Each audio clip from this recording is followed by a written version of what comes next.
Trash to Peace Theater, Episode 5, The Deacon's Daughter. Rated R for, you're really going to hell for this one. So boom, when I was a young boy, I met this Jawn who went to a private boarding school. We talk on the phone during the week, and on Fridays we would link up at the school. When we first started talking, she let me know her mama was a deacon and super overprotective of her. I joked that I heard about y'all church girls. She neither confirmed nor denied the stereotype at the time. Most Fridays, I would meet her outside her school and we'd ride the bus together to her house to hang out. She was initially worried because she and her mom were bona fide saved Christians, and I was a peak level lost heathen, but I was confident in my Libra charm and my father's inherited swag. The first time I met the deacon, she gave me the crazy ice grill. She was tall, about 6 foot, and when I stood up to shake her hand, I don't think she liked that I had her by 7 inches still. She spoke to me reluctantly, but then I mentioned that we ordered extra food since we knew she would be hungry when she got in from work and probably not in the mood to cook. That actually made her smile. Food is always the great disarmer.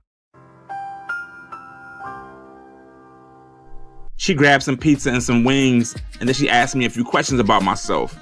After a bit of talking, she said I appeared to be a respectable young man and was welcome to be in her house when she wasn't there as long as we both respected it. At first, all we did was chill. Then after a while, we started having sexy time. Since the window was so tight in between when we got to her house and when her mama got home from work, it would be mad quickies in her room or wild coitus in the kitchen, and that became my Friday nights for a while. It was the only time I got to see her since she was in school during the week. Her mama kept her busy on Saturdays, and she was in church all day every Sunday. But it was cool.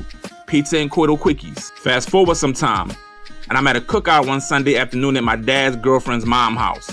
I didn't want to be there, but Paridi was on my case about spending too much time in the streets and not enough with the family.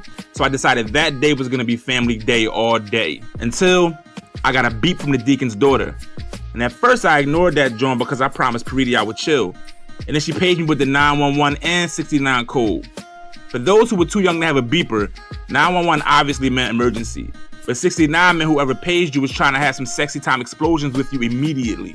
The fuckboy book of Bootyronomy compels one to return any call that has the 69 code attached to it. So it's not like I even had a choice. I hard ass to a phone to call the deacon's daughter.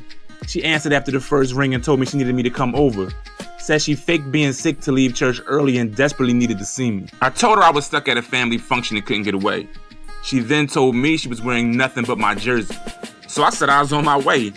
I called my pop into the living room and told him I was about to be out. I asked him for a ride since it was a Sunday and buses were going to be running slow. He put the crazy guilt trip on me about refusing to spend time with my family and selling them out for a booty call. I told him she was home and not wearing anything but my jersey. I also showed him my beeper with the 69 code in it. He looked at it, then looked at me and said, "Hold on, let me get my hat." He drove me over, lectured me about spending more time with the family, and made sure I had condoms before I got out. I knocked on the door, she opened, and she wasn't lying. Nothing but my jersey on. She jumped in my arms and pushed me on the couch where we went right at it. No going to her room, no kitchen coitus, just straight at it. One nasty thing led to another, and next thing you know, she put her thing down, flipped it, and reversed it cowgirl style. And all I could think about was how the church girl stereotype was definitely true. Then all of a sudden, she turned to look over her right shoulder. So I turned and looked too, to see the deacon standing there, mouth agape, watching her daughter ride a heathen.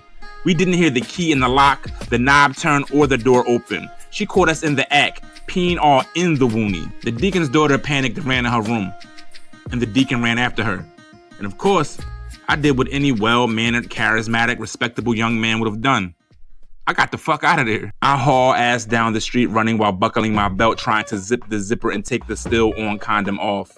I run and run and run to the bus stop. I got there, tried to catch my breath, and realized the deacon's daughter had paged me a couple times. As soon as I thought I could relax, the deacon pulled up in her car across the street from me. Didn't get out. Didn't say a word. Just stared at me. I probably should have just walked over to her and had a conversation. But I stood there like a shivering bitch until the bus pulled up. I got on, anxious but relieved. Deacon's daughter just blowing up my pager, but I definitely wasn't going to get off the car her ass back. I got to 20th Street to transfer buses to the 33. As soon as I thought I could breathe, the deacon pulled up in her car. She followed the bus, and now it was clear she was trying to follow me home. Thankfully, the God of all fuckboys, fuck niggamus, doth shine down upon me. The 33 bus came pretty fast. I got on that, Jawn, and I knew I needed to formulate a plan. I couldn't just get off and walk to my house since she was following me. Chances are, Paridi was gonna be at the cookout still, but my grandmother was definitely gonna be home. I got off on Lehigh a few stops before mine, and she was right behind the bus. I started fast walking down little blocks against traffic, knowing she couldn't follow me. But every time I got to the end of the block, she was right there. Even when I doubled back, she still managed to find me. Not that it's difficult to follow a 6'7" nigga. Eventually, I gave up and walked home. I hit the door, greeted my grandma who was sitting in her chair watching TV, then walked into the dining room. As soon as I got in the next room, there was a knock at the door. My grandma yelled for me to answer it, but I pretended like I didn't hear it while my punk ass was hiding. As the knocks kept coming, she got up and walked to the door. The deacon stood there, introduced herself, told her she was my girlfriend's mother, said she hated to do this but thought it necessary to let her know that she caught us having sex in her living room. My grandmother stood there quietly. The deacon stood there quietly. My 4'9" grandmother looked at this 6-foot woman and said, "Not my grandson," and slammed the door in her face. I started celebrating like I won the Super Bowl, like I just scored the winning goal in the World Cup.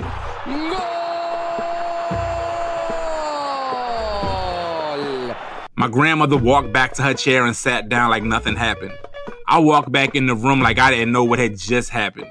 She didn't mention it to me, and there was no way I was gonna bring it up. After a few minutes, my punk ass peeked out the window to make sure the coast was clear, then walked back to the cookout and let Paridi know that me and the deacon's daughter got caught having sex on a sanctified couch.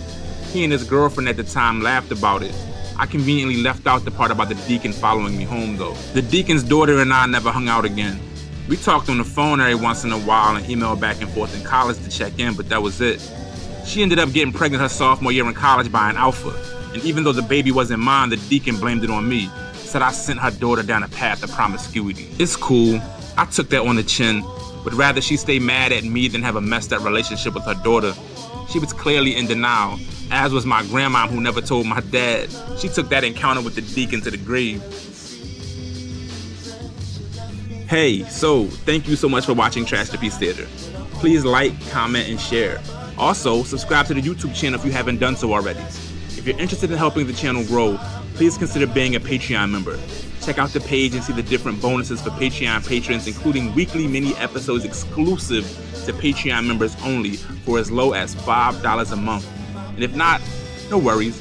Liking, commenting, sharing, and tagging your friends helps us grow as well, so please continue to do that. Major shout out to the newest Patreon members. Your support helps free up so much time to create dynamic ratchetness. Words can't express how much I appreciate you.